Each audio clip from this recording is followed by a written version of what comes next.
This podcast is made possible by Sound Toys, makers of the award-winning Echo Boy and a full line of professional audio effects plugins. Twist, morph, drive, and push your creativity to brave new worlds with the analog attitude of Sound Toys. Learn more at soundtoys.com. Hey, it's Larry Crane. Welcome to the Tape Op Podcast. In issue 133 of Tape Op, I interviewed Andrew Scheps about mixing and his work with artists like Adele, Red Hot Chili Peppers, and Hozier. It's been about 4 years, and we wanted to catch up, so I dropped him a line for this podcast. Andrew has recently developed a Pro Tools bolt-on application called Bounce Factory that automates bouncing and mixing. Plus, he's now working in Dolby ATMOS, and I had a special question to ask him as well. Plenty to discuss. Enjoy.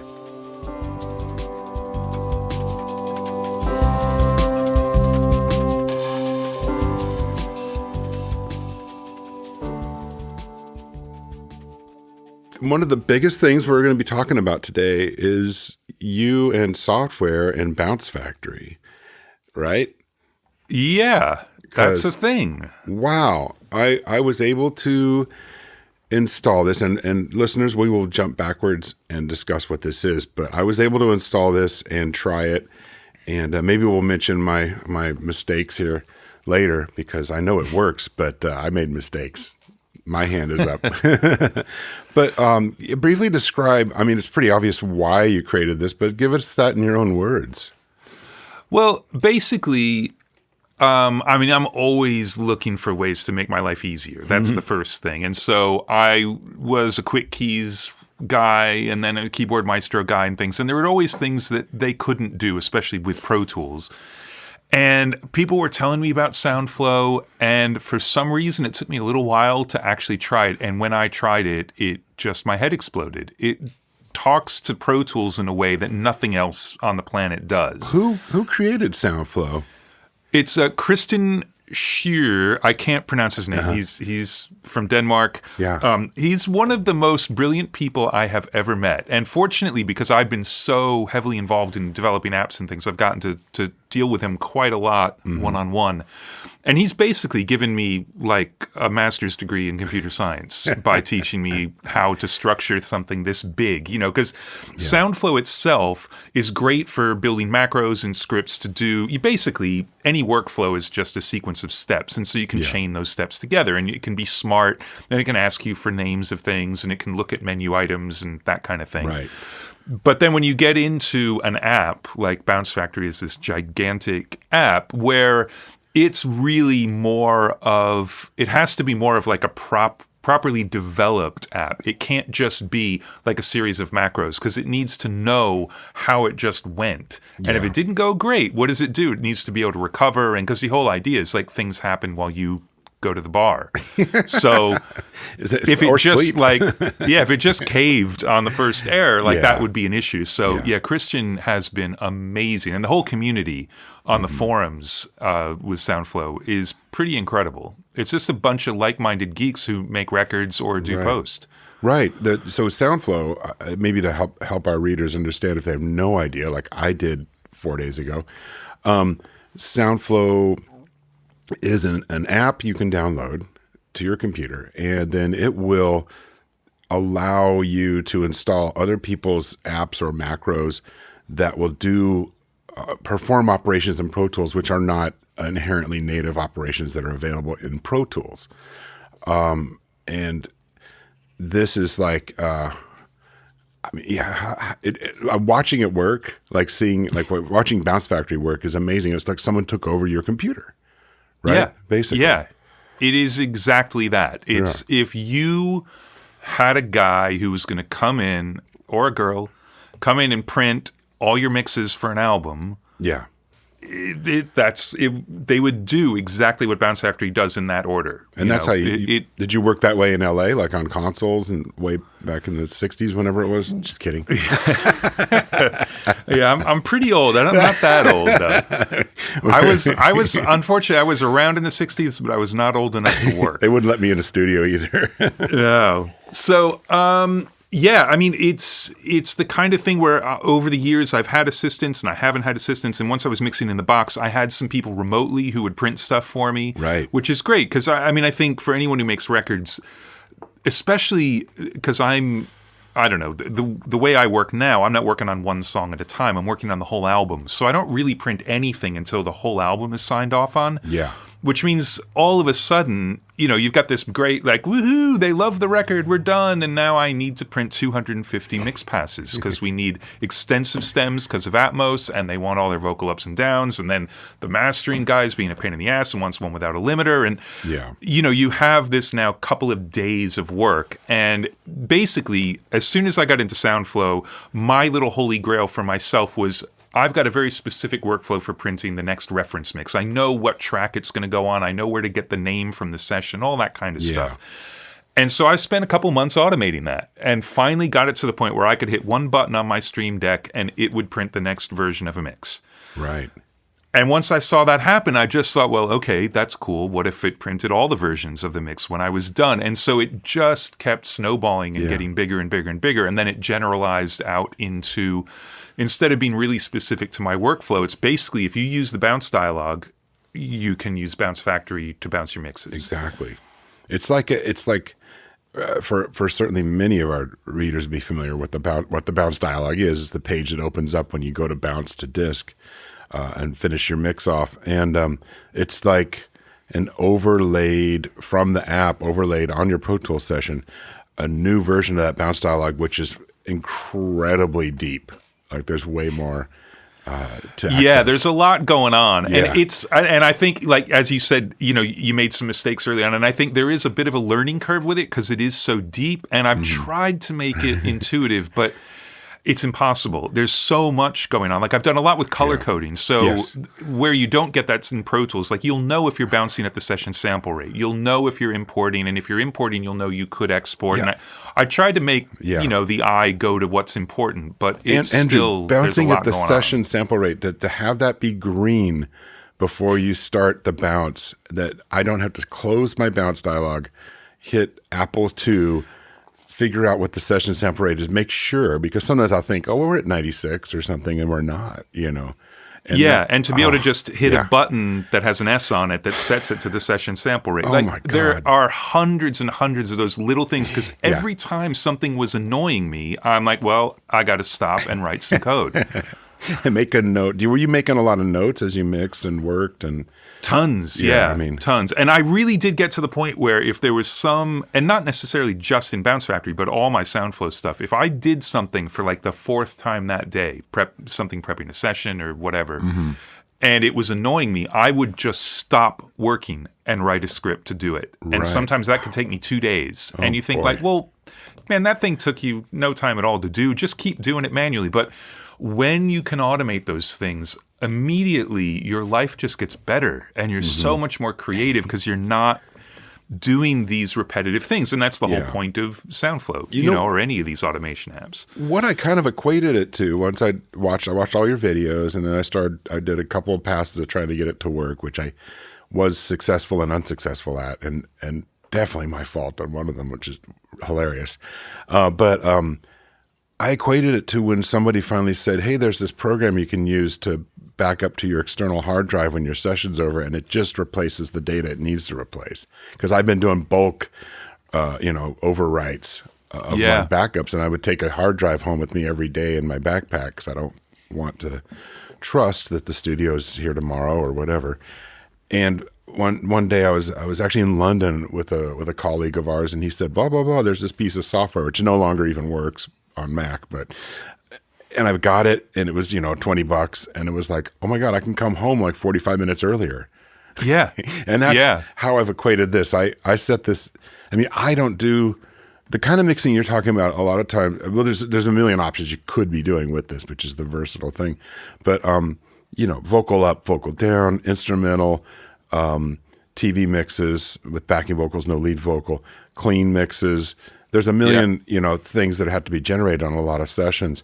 And even the sessions I do that are most minimal in the box bounces are still, I need instrumentals and some basic stems, and one of the things I thought was great is how I set up my own templates. I end up with kind of a drum bass, main guitars. I'm like, oh my God, those could just be going boom, boom, boom. This workflow could be set where if I follow the proper pattern of setting it up, like I see in your program, then I could just set that and go down the street and get a burrito, you know. Yeah, and you could set up all those mix passes in seconds. Yeah. And it's important to point out, too, that you don't have to be mixing completely in the box. You can have a hybrid setup. There's one guy's using it who's still mixing on an SSL. And the only thing we had to figure out was he prints his timecode onto a track. So as long as you can use the bounce dialog, which you can bounce in real time from there, and if you've got audio going out of outputs, it plays. So I could use my console, because I'm usually, Absolutely. I do a lot of stems via bus when I'm mixing analog, Yeah, I mean, obviously the only thing it won't do is solo stuff on the console, but as long as you can do the soloing and muting in Pro Tools, there were a couple people, where they like to cut down on the noise floor, so they really do want to be muting on the console. Well, then you got to be there for that. Yeah, unless you've got MIDI control, and then you could actually I used to have a console with that MIDI out, control. Yeah, totally. Oh, yeah, man. but it works really well. I mean, it works just as well real time as it does offline. Oh, I didn't think of that. I thought maybe I was just in the box with this. No, that online offline button is still there. So it'll in be fact, more I than made happy that to do it. Yeah, my first mixes kept playing stuff because I didn't hit the offline. Right. Oh my gosh. Well, how long did it take for you to develop this thing from the idea kind of starting to think about it? I mean, it's kind of hard to say because the scripts for me morphed into this app, but I've been working on this basically for 2 years. Yeah. And the last it's been out now for a little over a month. And the last 3 months before it came out was really heavy beta testing. So I was still writing code as much, but I was trying to feature lock it. But I couldn't, because every time anybody said, like, man, it'd be really cool if you could do this with one button instead of me having to do it every time. I'm like, yeah, you know what? You're right. And so it's feature crept even since it came out. There have been a ton of new features, like the ability to save all of your extra mix passes as a little template. So if you've got a mix template and your basic stems are always going to be soloing VCAs of the same name or whatever, you just make them once. Right. And then you can re-import them on every session. It'll find the tracks and off it goes. So, oh my gosh. Yeah, that stuff is still happening. So that's the thing. It's a forever project. I don't think I'll ever be done coding this. How did that, you and I both do tons of remote mixing. You certainly more than me, I think, at this point. But how did that cut into your time? Like your work time? Plague, man. I didn't go anywhere. Seriously, I now have, it's such a different part of my brain that I can mix until I am so burnt out I can barely see, and then I'll just start coding. So basically, I've been sitting in this chair for 2 years. I couldn't go to the pub. Yeah. We weren't going out. We certainly weren't going to go out and eat. Like, we literally didn't leave the house for about 18 months, not even once. And so I just kind of made it my second full-time job. Wow. Whoa. Which sounds brutal, but I think I've always been that kind of geek, and I've always wanted to learn how to program, and I've never had the platform that made enough sense to me or like the good idea. For me, I need to have a reason to code it. It wasn't enough to just like learn it for the sake of learning the language. And I never really stuck to it. Yeah. And as soon as I had the idea in my head that this thing was going to bounce my mixes, like that was it. I was going to learn it well enough to make it happen. That's, I'm glad you did. I know there's so many details we could go into, but what has been the response from other professional mixers at this point? It's been good. I mean, I think it's still early days. The word is slowly creeping out. Yeah. It's not, not inundated, which is good because even with the beta testing, as soon as it came out, there was a ton of stuff to fix. Like, I'd never tried to run it on a non-English operating system. Oh, yeah, so that was like a week. Yeah. And I managed to get COVID right when the day came. Like, I left the house once and I got COVID. What? So I was like locked in the studio. Debbie was not letting me in the house, and I just was fixing bugs. And it was actually really good. It was very, very focused. So it's it's been quite the journey so far. Man, did you get one to Chad? Chad Yeah, Blake? Chad actually was one of the first people outside of the beta unit to start using it, and Right. he loves it because he hates delivering stems. Yeah. He absolutely I think I've heard. hates I think it. he's told me that.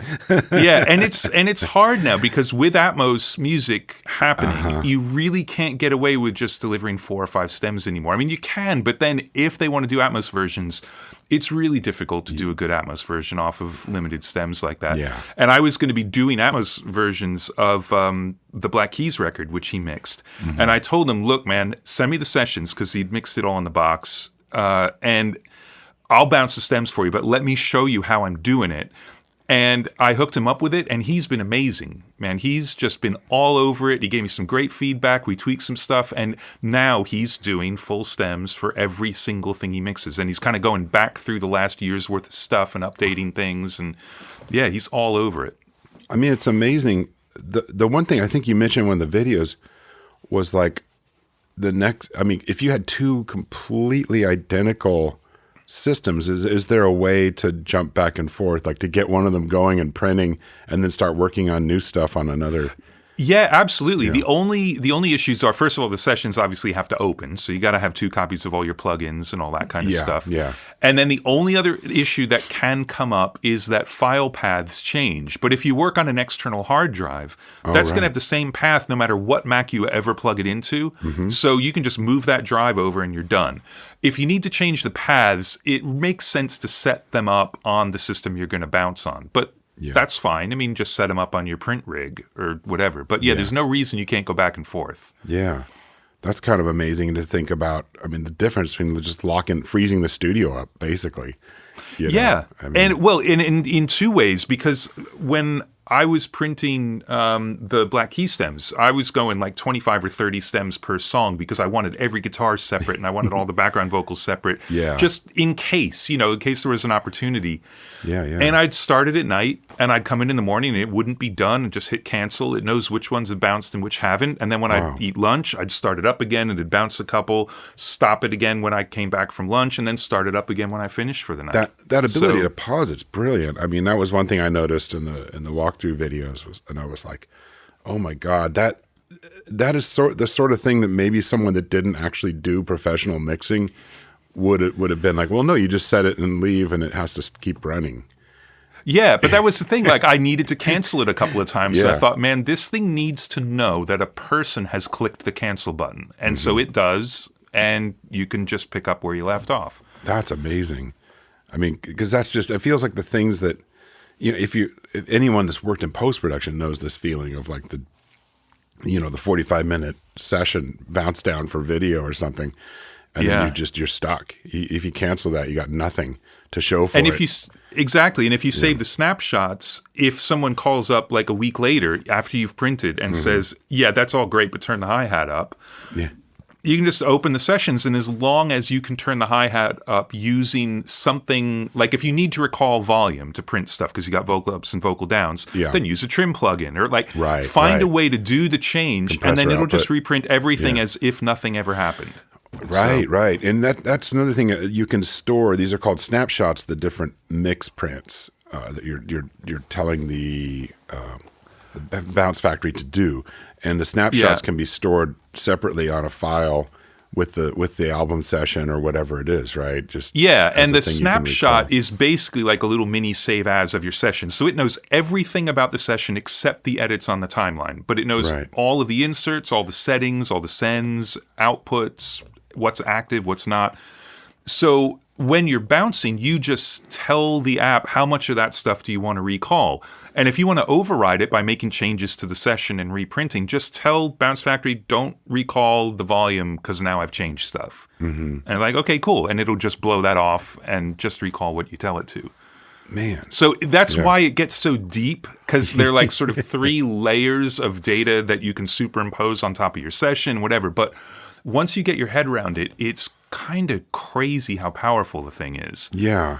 I mean, plus the other thing, I mean, I guess one of the things I really thought about when I first started digging into this was like, how many times have I thought I printed the proper stems and I'd left something muted, or I didn't bring something back into the session, or I did the wrong playlist, or the wrong output assignments, like as a blank file, a million things. And a lot of that happens because you set one up, and then you sit there and wait for it to finish.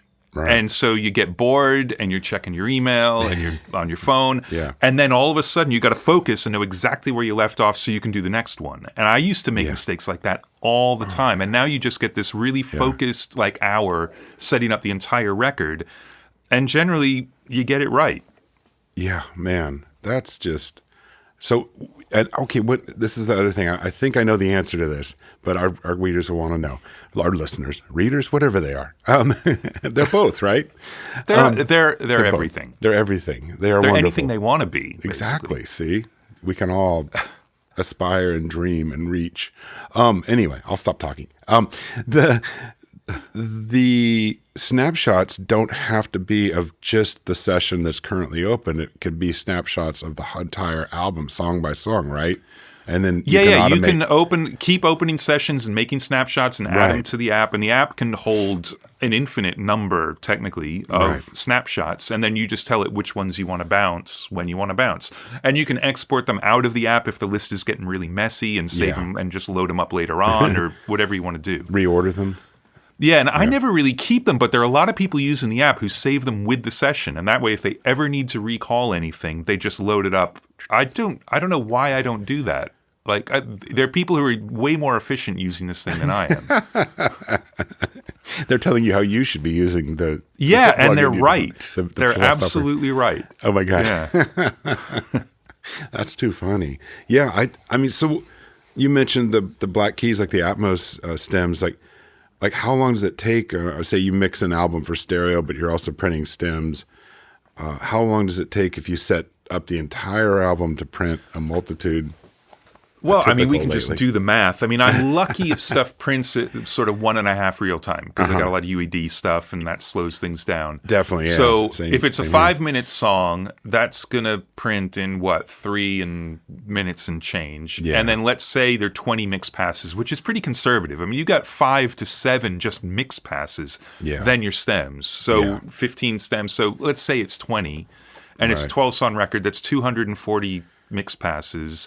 Yeah. At 3 minutes each is it's 720 minutes, so 800 minutes.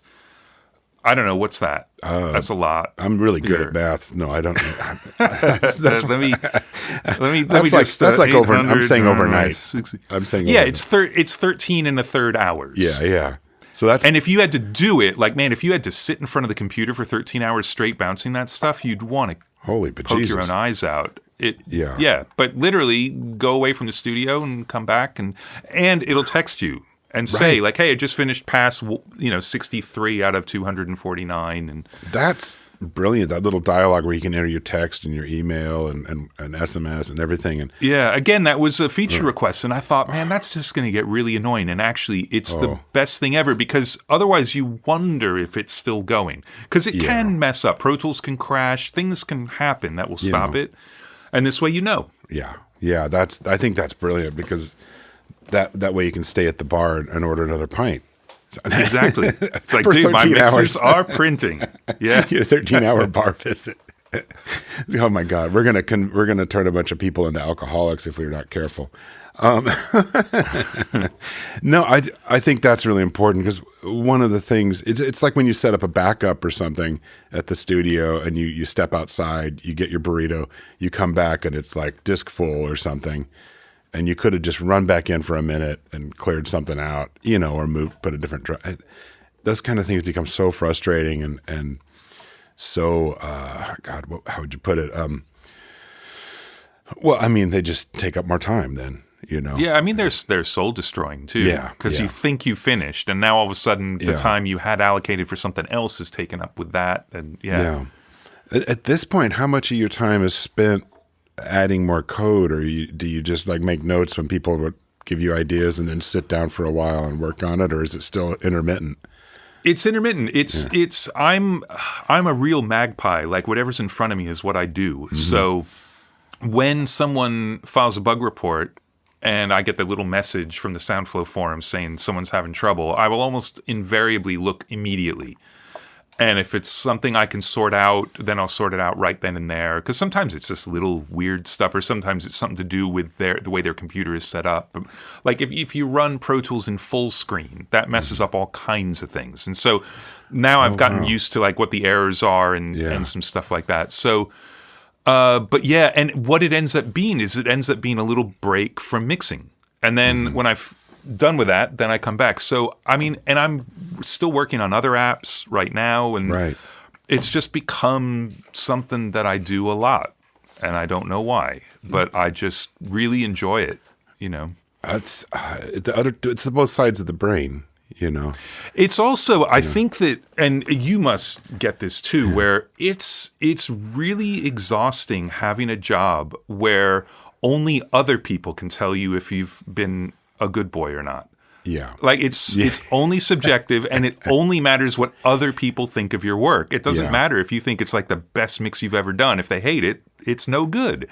Yeah. And code is the exact opposite. I mean, it's weird how it does get a little more nebulous when you're trying to control Pro Tools, which then fights back sometimes. And so it isn't like every single time you do this, it's the same, but it's as close to that as you're ever going to get. Yeah. It's like, man, that either works or it doesn't. And I love that about it. Right. And your interaction with the users is going to be mostly on either fixing. You're going to learn something, because if it doesn't work and there's something that needs to be changed, or you need to be more clear about explaining, things to the user, then okay, you're learning something and applying it, but it's not a like you say, nebulous. Hi-hat, third verse, more 10K, and you're like, huh? Yeah. It's either their workflow is different. Like there's a reason it's not working for them. Yeah. Exactly. And like with a couple people, it was that they were using time tracking apps, and those things just screw with the computer because they're constantly like checking out what you're doing, and so SoundFlow and like so sometimes it's weird interaction type stuff, and sometimes it's just like, oh, right, you're in the mix window, not the edit window. I need to add code to deal with that. Right. And I mean, one thing I remember really noticed was that, so the SoundFlow Bounce Factory dialogue sits kind of overlays on the Pro Tools session. And if it's in the wrong place, it'll block. Yeah. Amazingly. That seems crazy to me. I don't quite understand it, but it'll block the visual of how it's taking the snapshot. Like standing. Yeah, well, I mean, because the reason is the way SoundFlow has such deep hooks into Pro Tools is using accessibility, which is, it was made for handicapped people and blind people to be able to access things. So there's a lot of stuff that can happen under the hood, but there's some things that Christian has programmed where it just has to go move the mouse and click on something. Yeah. And then see what text is in the menu or whatever. So in that case, if it can't get to the menu, then it can't click on it. Right. And then everything falls apart. Which would include like notifications piling up in the upper right screen. Yeah, exactly. Yeah. And that was 2 days of my time figuring out how do you turn Do Not Disturb on and off on people's computers. Oh, okay, right. And then they changed it in Monterey. And like, fuck, so I had to do it all over again. And now I have to check what operating system you're on. Like, God. It's never ending, which is cool in a way. I love how smart the program is starting to be. Like, it just figures out so much about your environment that it adapts itself to how you're working for the most part. Right. It's pretty interesting. What's the price structure right now? I know I glanced at it. this is where people get really angry. Oh no! Is this where we're going to fight? They do. No, I don't know. Maybe it'll make you angry. It's a subscription. So that's the first thing. People hate subscriptions, and I understand it, and I used to hate subscriptions. That's probably part of why it took me so long to try SoundFlow, because I already bought Keyboard Maestro, and why would I want a subscription? But at this point, I mean, look at what Avid has just done. They've made it really difficult to have a perpetual license. Like, you really need to get a subscription. Yeah, and the reason is because software is constantly being worked on. So software as a service, it's really gotten to the point where the business model of a fixed price doesn't work. And the other reason, I'm skirting around the actual numbers just for a second to give you some backstory. No problem. Another reason is because, like, if you look at some of the tools for post-production, like, there are conforming tools.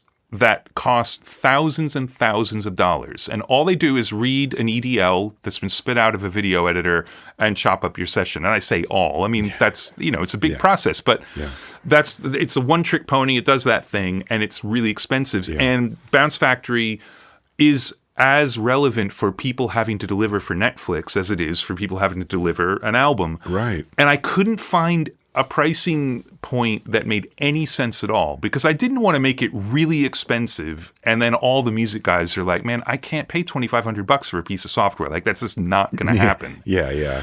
So then I started talking to Christian about this and some other people, and looked into like all the plugin companies that are doing subscriptions. And I know it's not as successful as it seems necessarily, but it is kind of the model.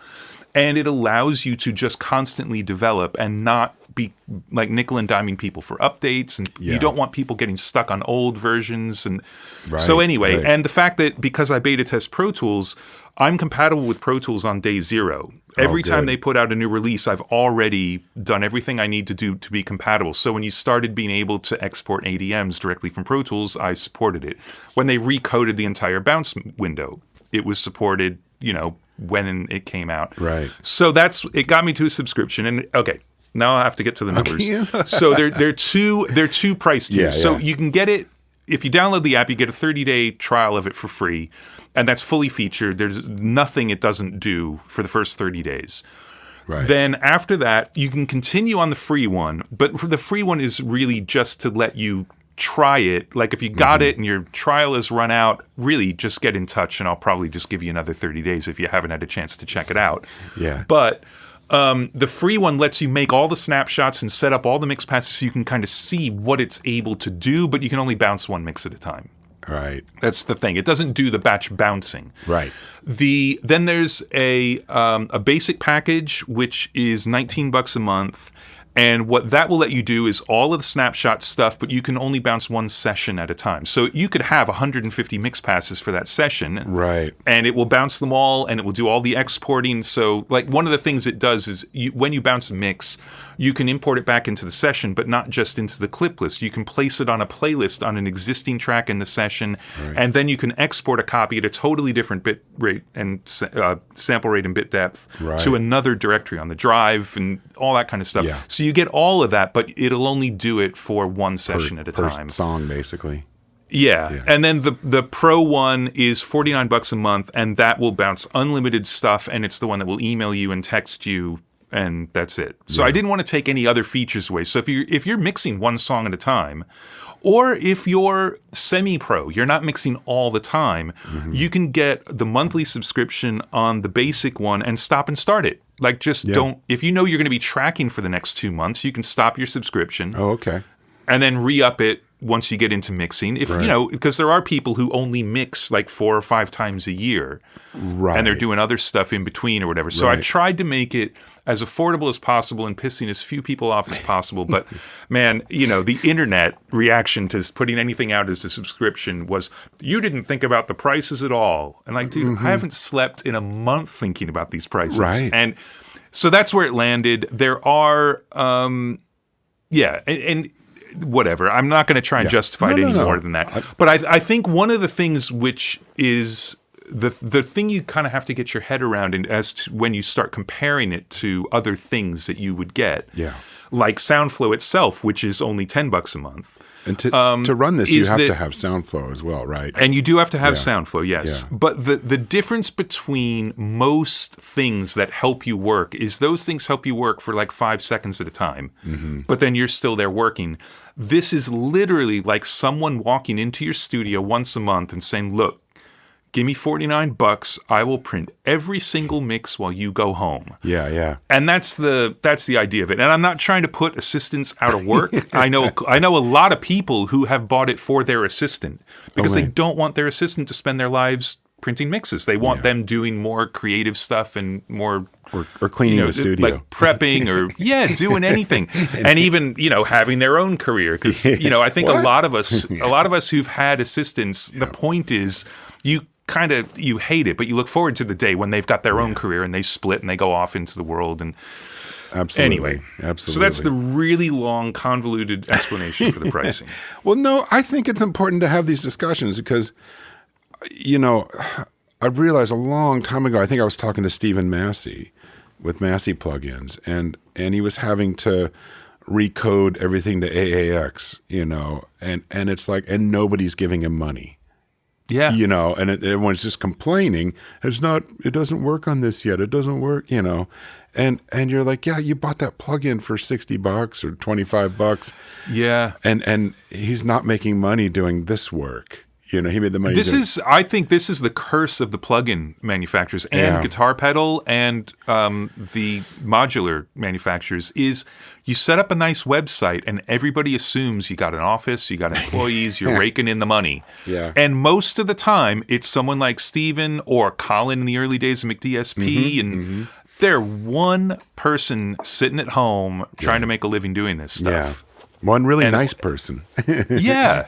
And this stuff really does impact them. And so I just decided the amount of time I put into coding it, and also that made it affordable if you want to scale back. Right. And that's the point of it. I mean, I could see. And I think, when you start using it, because you get the 30 days, at the end of the 30 days, either it turns out like, well, that doesn't really come up too much, or you'd pay twice that. I would pay more than that. I think my impression of only 2 passes was I was amazed I was able to get it up and running that fast, because I'm always before the interview with you, I was like, I really need to try this, but God, I don't want to learn anything. I don't want to learn any new software. I don't want to know anything about this, but I want to do a good interview. I really like Andrew.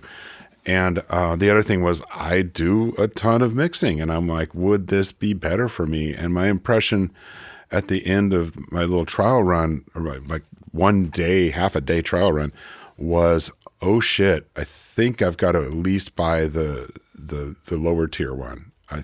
I think there would easily be times where, for my workflow, I could just set something running for a moment and just have lunch, even, And if that's $20 or $30 with SoundFlow that I spent that month to just take 4 lunch breaks and still get work done, then that's fine, Yeah, it's pretty good. And I hope that people who use it do feel that way. And I know there are always going to be people who think I'm just trying to rip everybody off and get rich. And fair enough. Yeah, I mean, that's kind of what you're known for, so.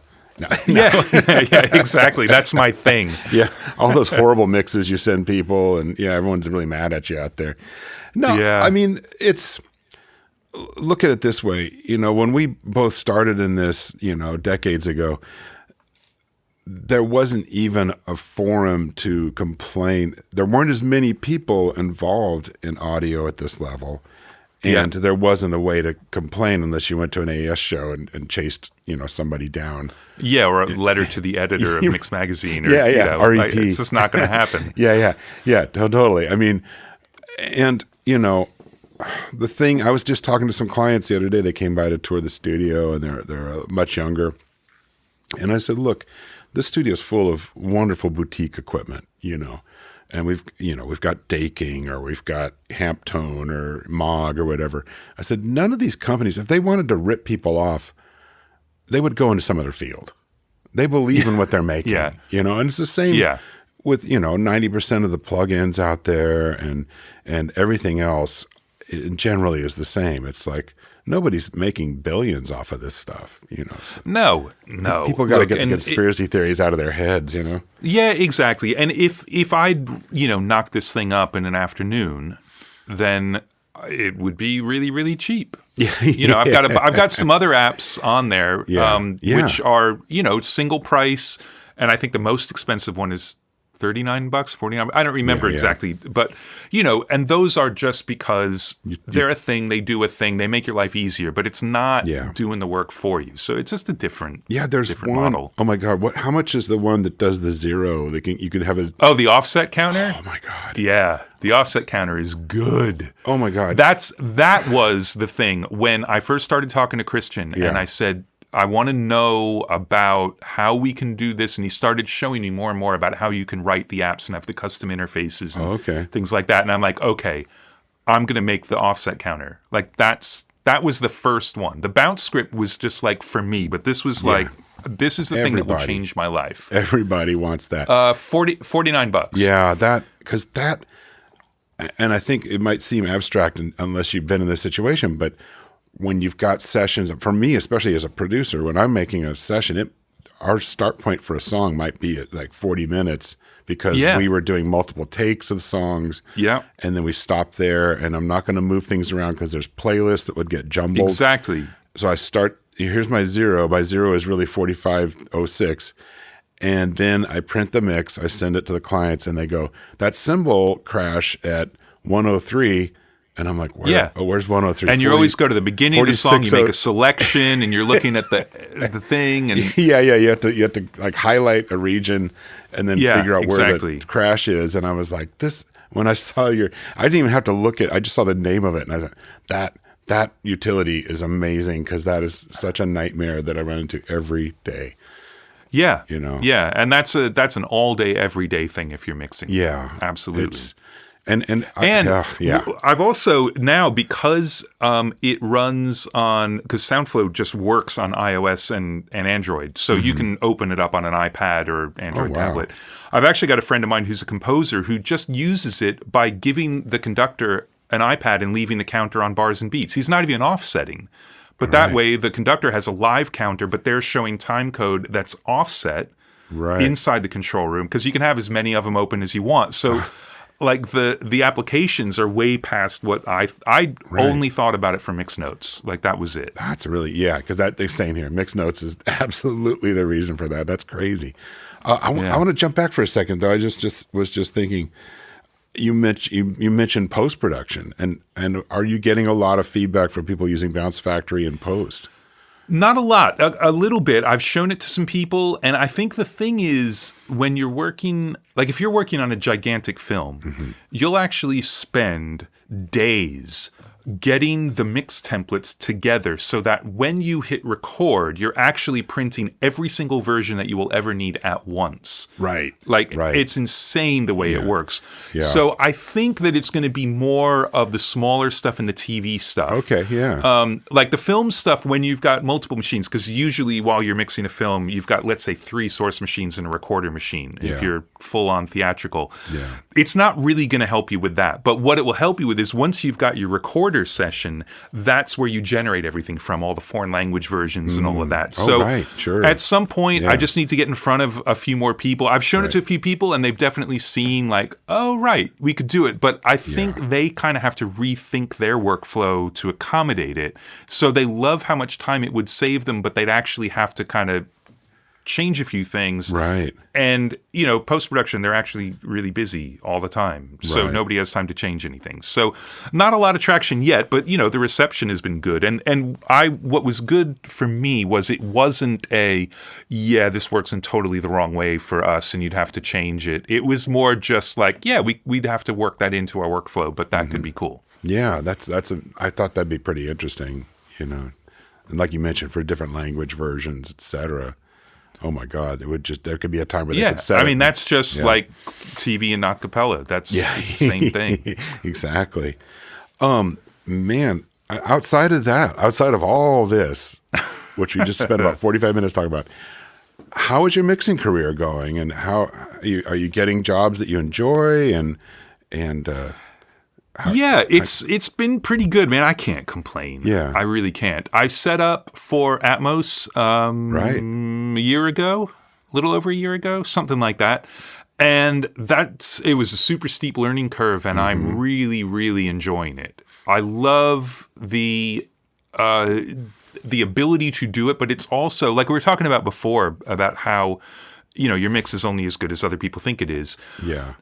Because of the workflow, the stereo mix is always signed off before you do the Atmos. There really aren't people doing them at the same time anymore. Right. So all that jeopardy is gone by the time you're doing Atmos. You're just trying to make it even more fun to listen to or point stuff out. Or it's almost like a mastering gig in a way. And like, look, That's done. Everybody likes it. Just make it better. Right. And that's been the real joy of doing the Atmos stuff. And I've gotten to do some catalog stuff, both things I had mixed in stereo and stuff I had absolutely nothing to do with. Right. And it's really cool to be able to be as creative as you kind of want to be, but with a totally different set of parameters and without the idea of, but are they going to be okay with the way the cymbals are? Like, they're already signed off on the cymbals. Right. It's just, where am I going to put them? And what am I going to do with them? And we have an interview coming up with Steve Genowick, and he went into a little bit of detail on working in Atmos. Great engineer, of course.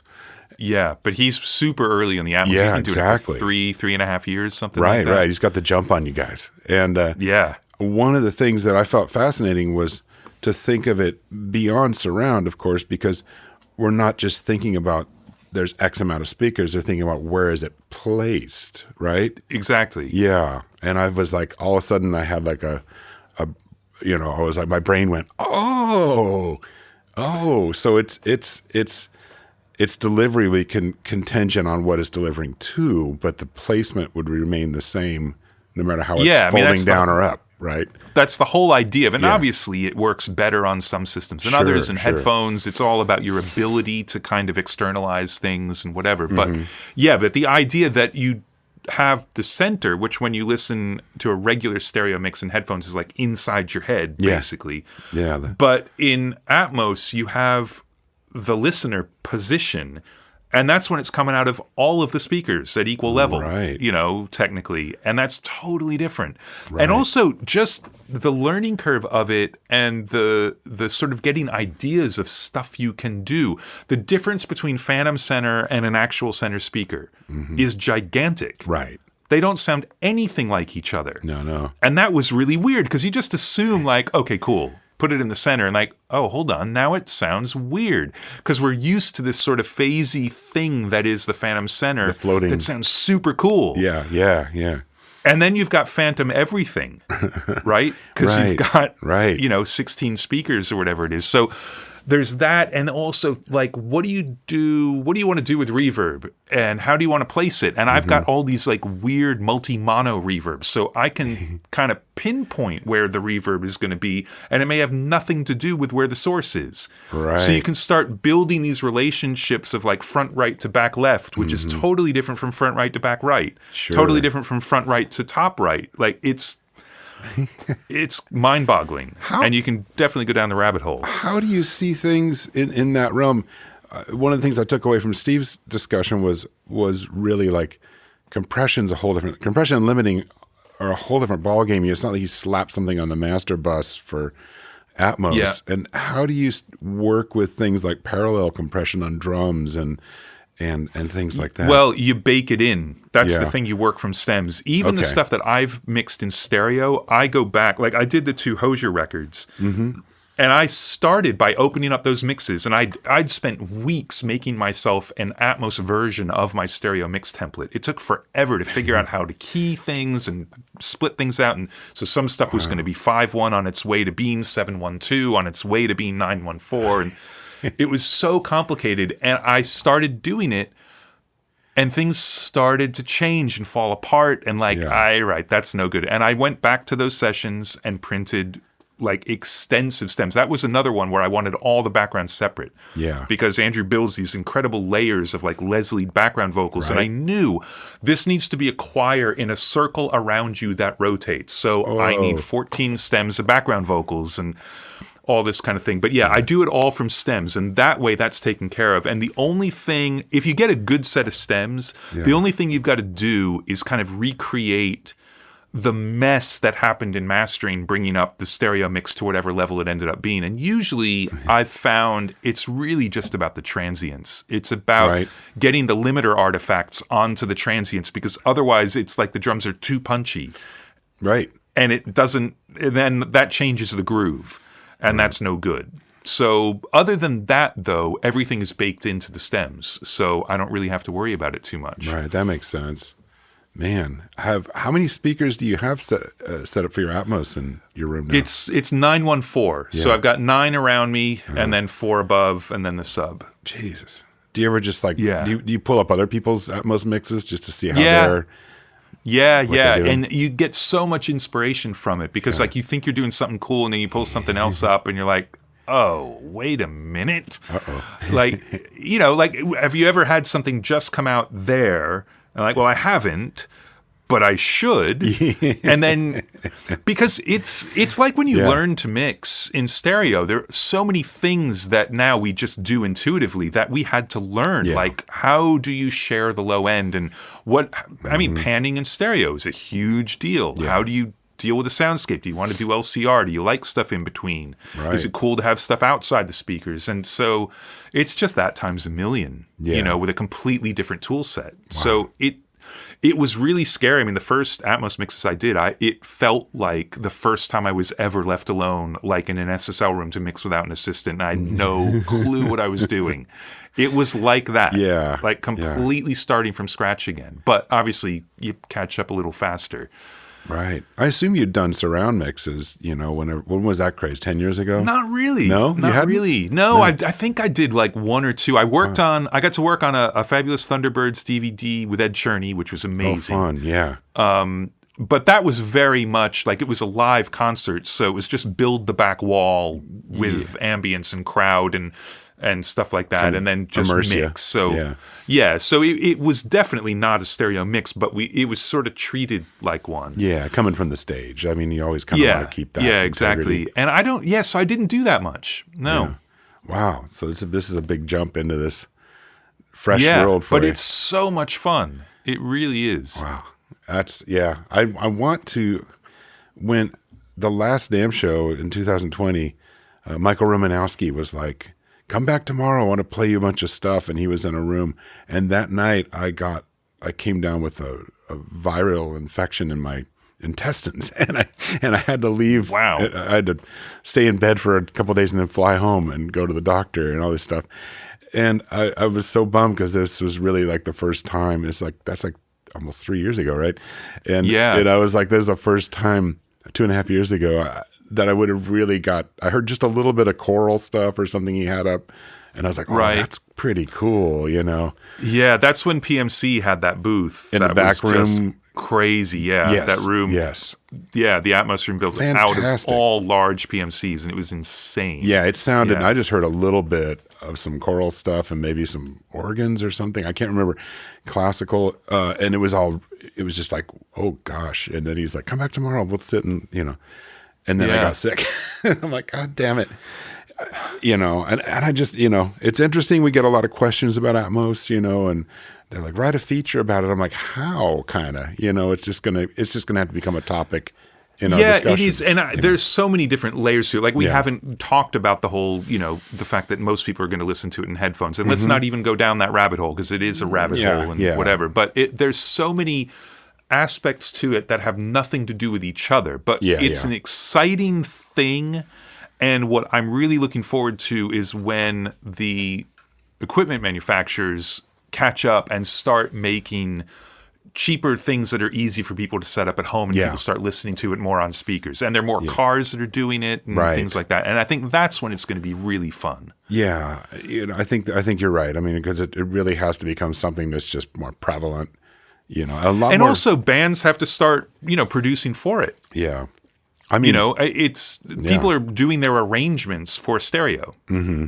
Yeah, but there's a friend of mine who worked with a band, and he knew that, and they weren't even going to end up with full blown Atmos, but he convinced them while they were tracking to set the control room up in quad. Mm-hmm. So you don't need 14 speakers while you're doing it, but as long as you get a pair behind you, you'll start thinking about, oh, let's do 2 more guitars, and you build up like the raw material that you need to do a mix that's really going to be amazing instead of just like the spread out stereo. Right, because I'm always thinking about depth in my stereo productions, tracking and stuff. But many times I'll put just a single ribbon mic with the null facing the drums across the room, and that's just a nice solid mono room mic. But then I'm like, but if I had 2 speakers behind me, I'd really want there to be two mics back there. Yeah. You know. And it's not that hard to set up in quad. Yeah. Like, I would definitely not recommend trying to track through the Dolby renderer, like, latency and all that kind of stuff. Yeah, it sounds a little insane. impossible. But it's pretty easy to just put another pair of speakers behind you, even if they're not the same speakers. Like, who cares? Just so you get the idea of thinking about what you want the band to do and how you want to mic stuff up, like you're talking about, and all that, just to give yourself some stuff to put back there. During the beginning of the pandemic, I set up, I've got ATC 25s here, and then I have some little Atom A7s, and I set them back here on the producer's desk on some boxes.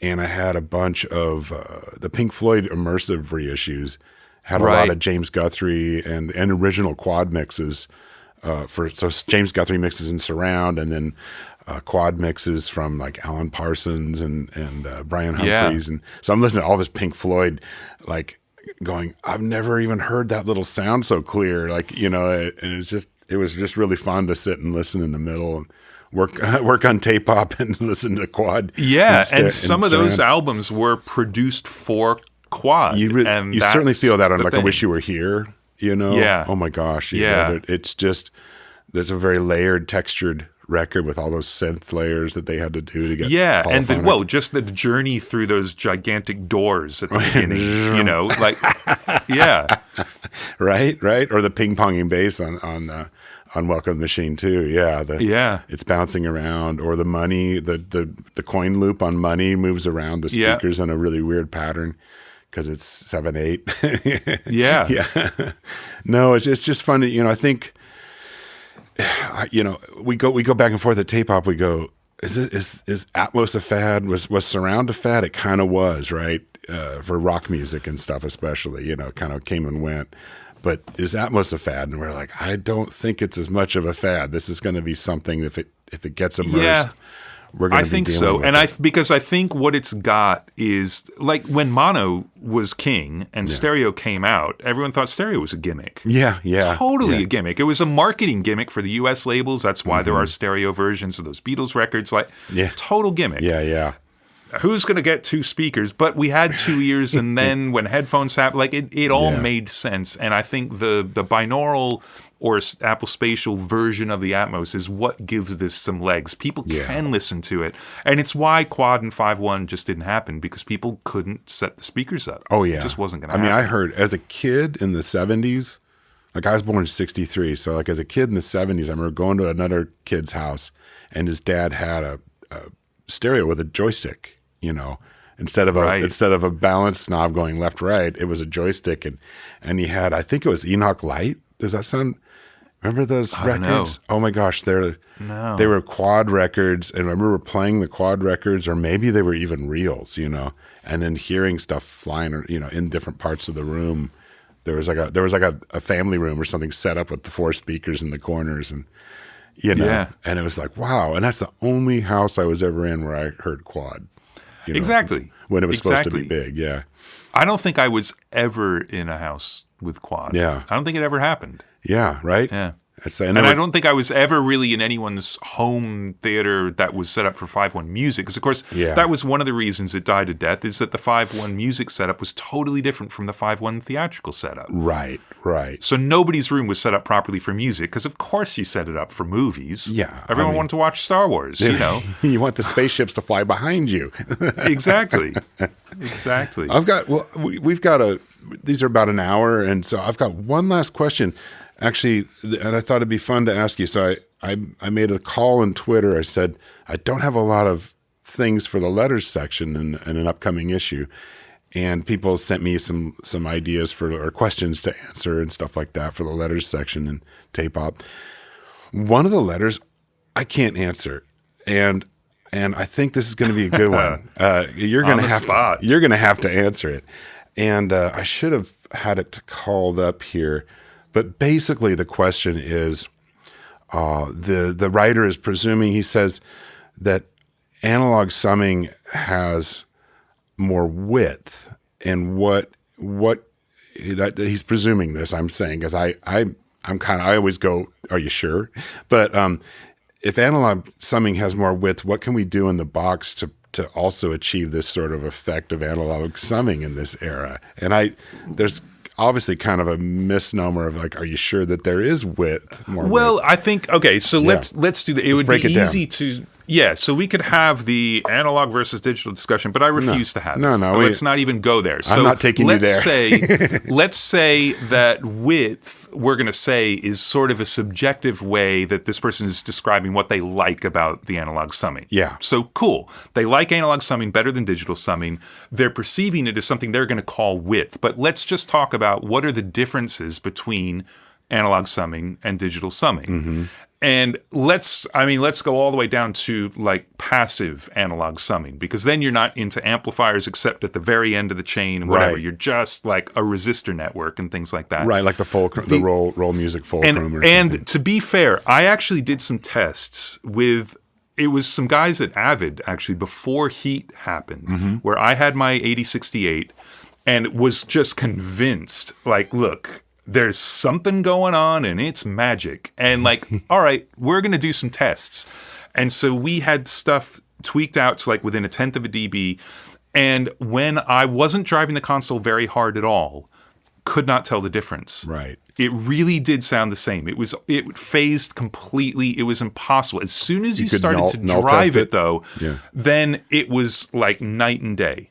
So what you're getting is, depending on what the hardware is in your analog summing, I mean, this is obviously a huge part, like, well, what components are in there? If you have transformers, every transformer has a sound, as well as being a high pass and a low pass filter, period. Yeah. They do not pass DC, so there's a high pass somewhere in there, and they don't pass speed of light because they're really slow, so there's your low pass. So there's your two filters. Yeah. There is also going to be some phase distortion.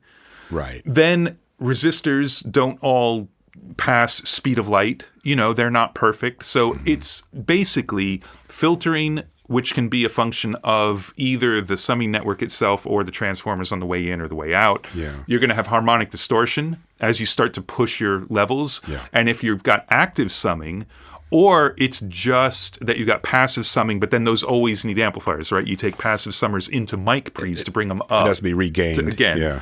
So there's always something with a power supply. So how good is that power supply? The power supply is everything for analog circuits. Yeah. And it has rails. And it isn't like digital clipping where everything is perfect until you just run out of volts. Yeah. And now it's a square wave. There's always a knee to it, and it always rings a little bit, and it's got hysteresis, so it doesn't come back off the rail immediately. So you've got clipping that is totally different than digital clipping.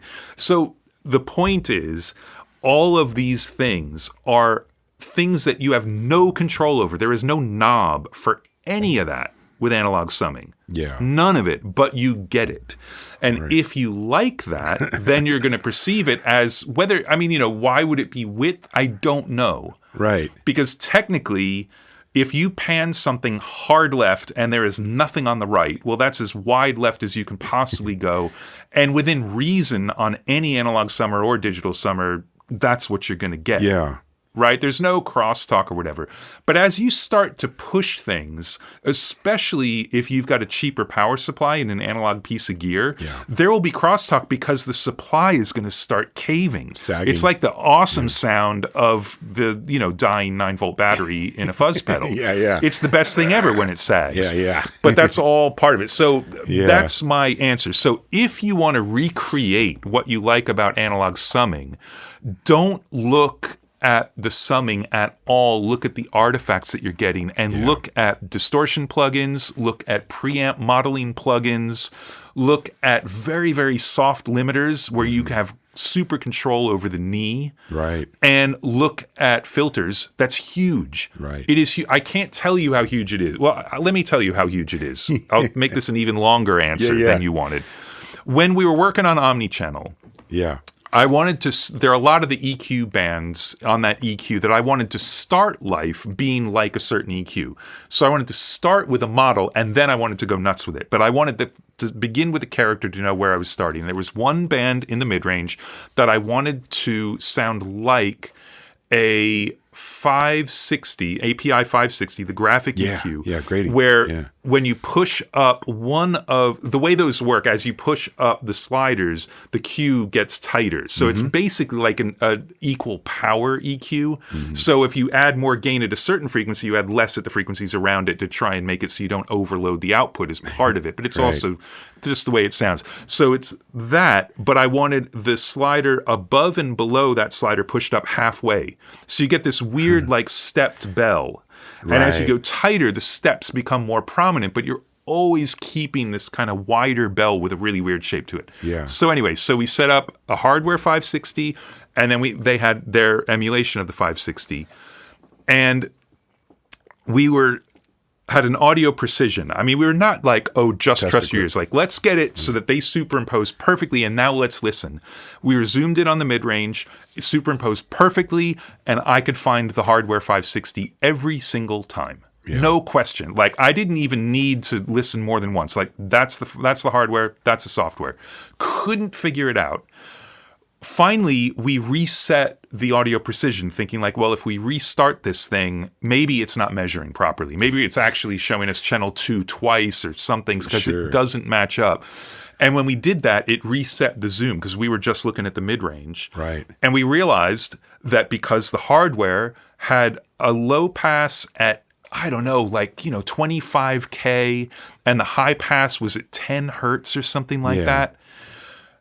And obviously the digital one did not have that at all. And like, look, let's add that. Let's just get any EQ up in the plug-in chain, and let's just put a high pass and a low pass. And all of a sudden that was it.